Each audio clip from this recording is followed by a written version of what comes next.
बिस्मिल्लाहिर्रहमानिर्रहीम। उम्मीद है आप सब खैरियत से होंगे। आज का जो हमारा टॉपिक है वो ग्रेड 9 के चैप्टर नंबर 5 का फर्स्ट टॉपिक है। टॉपिक पे जाने से पहले हम चैप्टर का नाम देख लेते हैं। चैप्टर का नाम है सेल साइकिल। कि सेल जो है वो प्रॉपर एक साइकिल से गुजरता है। पहले अपने आप को प्रिपेयर करते हैं सेल डिवीजन के लिए। फिर सेल के अंदर डिवीजन होती है और डिवीजन के रिजल्ट में जो है वो दो डाटा सेल भी प्रोड्यूस हो सकते हैं और समटाइम जो है वो 4 डाटा सेल्स भी प्रोड्यूस होते हैं। ये जो सेल की डिवीजन होती है तो ये प्रॉपर एक साइकिल के थ्रू जो है वो होती है। तो सेल साइकिल क्या है? Series of events that take place in eukaryotic cell leading to its replication is called cell cycle. यानी कि सेल साइकिल एक ऐसा सीरीज ऑफ इवेंट्स है जो यूकैरियोटिक सेल में अकर होता है और इसमें रेप्लिकेशन भी होती है। ये जो सारा एक साइकिल चलता है इसको बोलते हैं सेल साइकिल। क्योंकि साइकिल किसके अंदर चल रहा है? सेल के अंदर चल रहा है। इस वजह से हम उसको बोलते हैं कि ये क्या है? एक सेल का साइकिल है। स्टेजेस ऑफ सेल साइकिल कि ये जो सेल का साइकिल चलता है जिसमें सेल की डिवीजन होती है इसमें डिफरेंट स्टेजेस इन्वॉल्व हैं। बेसिकली अगर हम देखें तो 2 स्टेजेस हैं। The first one is interphase that is also known as resting phase. इसको रेस्टिंग फेज भी कहा जाता है। यानी कि इसमें सेल्स रेस्ट फॉर्म में है, अभी सेल डिवाइड होने की कंडीशन में नहीं है। इंटरफेस फर्दर जो है वो सब फेजेस के ऊपर कंसिस्ट करता है। The first one is G1 phase, second S phase, third phase is G2 phase and the fourth one is G0 phase. जब इंटरफेज में सेल्स इन सारे फेजेस से गुजर जाता है, G0 फेज में समटाइम जाता है समटाइम नहीं जाता, हम आगे स्टडी करेंगे। अगर वो यहाँ G2 फेज तक चला जाता है तो नेक्स्ट जो फेज आता है that is division phase. Next वो इंटर हो जाता है डिवीजन फेज के अंदर।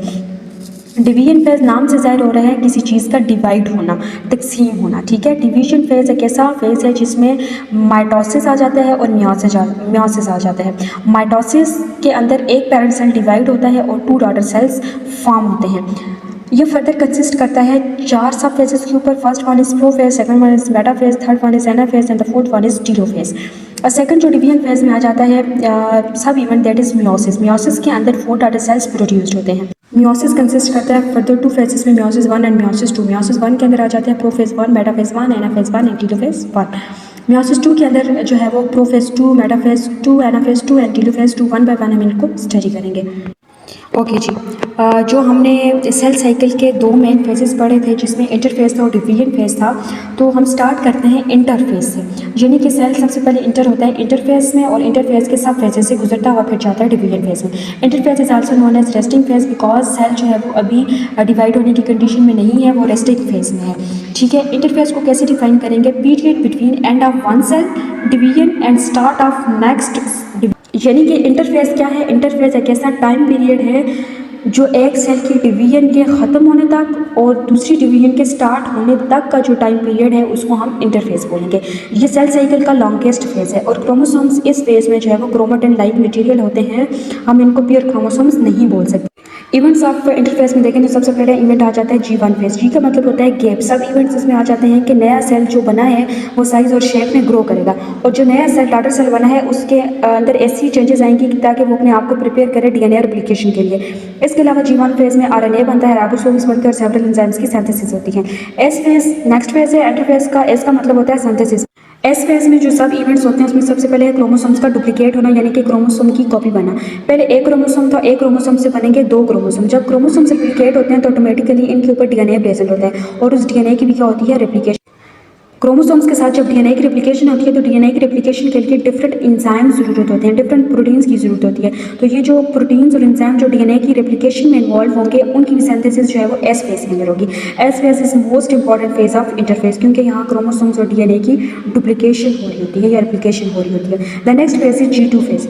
G2 फेज के मेन यूनिट्स में ये होता है कि जो माइक्रोट्यूब्यूल्स हैं, माइक्रोट्यूब्यूल्स का दूसरा नाम स्पिंडल फाइबर्स भी है। स्पिंडल फाइबर्स की फॉर्मेशन होती है इस फेज के अंदर और दूसरा जो सेंट्रियोल्स हैं वो सेंट्रियोल्स ऑपोजिट साइड पे मूव कर जाती हैं और ऑपोजिट साइड पे मूव करने से पहले एक सेंट्रियोल से 2 सेंट्रियोल्स बनती हैं। तो यानी कि ऑलरेडी जो है वो 2 सेंट्रियोल्स थी, 2 सेंट्रियोल से 4 सेंट्रियोल्स बनेंगे और पेयर जो है वो ऑपोजिट साइड पे मूव करना स्टार्ट हो जाएंगे।